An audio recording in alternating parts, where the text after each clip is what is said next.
जय बापी दी, जय माता दी।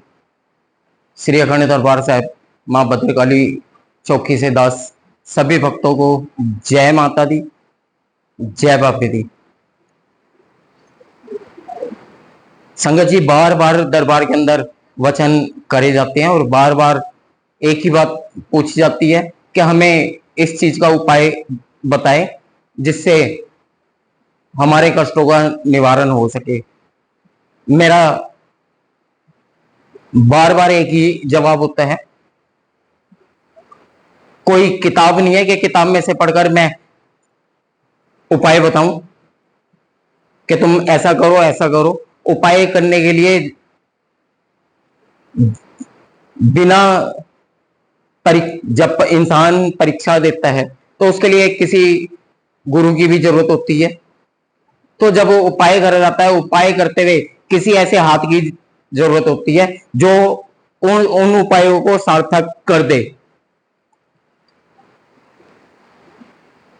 जिस विधि को हम जानते ही नहीं है और उस विधि को हम अपने आप ही जाकर किसी चलती हुई बहती हुई नदी के अंदर कर रहे हैं या किसी चौक चौराहे पर कर रहे हैं और कह रहे हैं कि हमने जो करा मां मसानी की कृपा से हमारा ये काम सफल हो जाना है। नहीं, कभी भी नहीं हो सकता।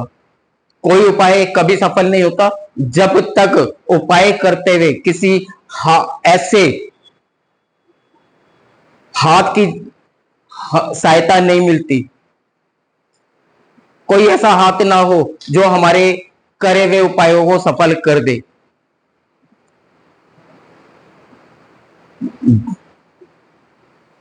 उपाय करने के लिए या उपाय बताने के लिए दरबार में आमने सामने बैठकर विचार करे जाते हैं, बताया जाता है, वक्त होता है, वक्त के हिसाब से चला जाता है कि उपाय हम किस वक्त करेंगे, कैसे करेंगे।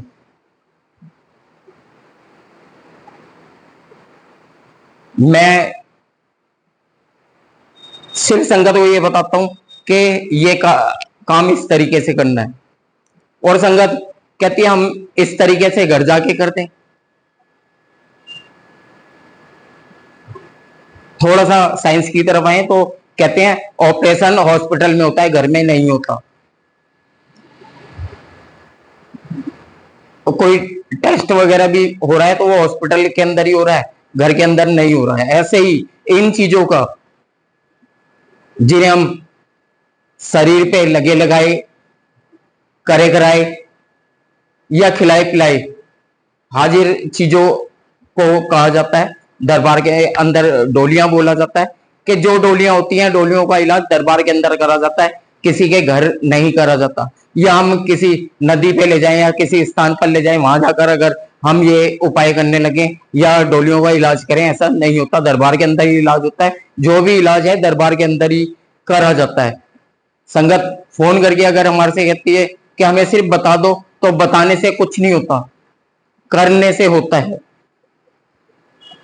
मुझे भूख लग रही है और मैं इस चीज को कह रहा हूं कि मैंने आलू गोभी के साथ सब्जी के साथ में रोटी खा ली है तो मेरा पेट भर गया है, ऐसा नहीं होता। जब तक अन्न मेरे मुंह में नहीं जाएगा, पेट की सुधा को शांत नहीं करेगा, तो जब तक भूख शांत नहीं होगी। हमें तृप्ति चाहिए तो तृप्ति के लिए दरबार के अंदर आकर, गद्दियों पर आकर अपनी समस्याएं गुरु महाराज के चरणों में रखनी चाहिए, मामाई के चरणों में रखनी चाहिए। जो भी संगत दरबार के अंदर हाजिर होना चाहती है, अपने दुखों को लेकर हाजिर होना चाहती है और कहती है हमारे दुखों को, हम परेशान है, हमारे साथ में ये चीजें लगी हैं या हमारे को ये परेशानी है, दरबार में आने के लिए उनको 1.25 मीटर काला कपड़ा, एक नारियल को कपड़े के अंदर बांधकर एक रात अपने घर के अंदर रखना है। 1.25 मीटर काला कपड़ा, एक नारियल को कपड़े में बांध के अपने घर के अंदर रखना है। किसी भी स्थान पे रख सकते हैं दरबार में आने से पहले। वो नारियल अगले दिन दरबार के अंदर लेकर आना है। आते हुए 5 लड्डू दरबार के अंदर लेकर आने हैं, पर ये लड्डू घर नारियल और कपड़े के साथ नहीं रखने। जब घर से चलते हैं तो लड्डू दरबार के अंदर लेकर आते हैं। नारियल और लड्डू जब दरबार में रखे जाते हैं तो नाम से अरदास करी जाती है। जितना जिसका दुख होता है उस दुख को महाराज की कृपा से सामने लाया जाता है। फिर कहते हैं दरबार सच का दरबार है, महाराज का दरबार है, तो इस दरबार के अंदर जो भी परेशानी है वो परेशानी सिर चढ़ के ही बोलनी चाहिए।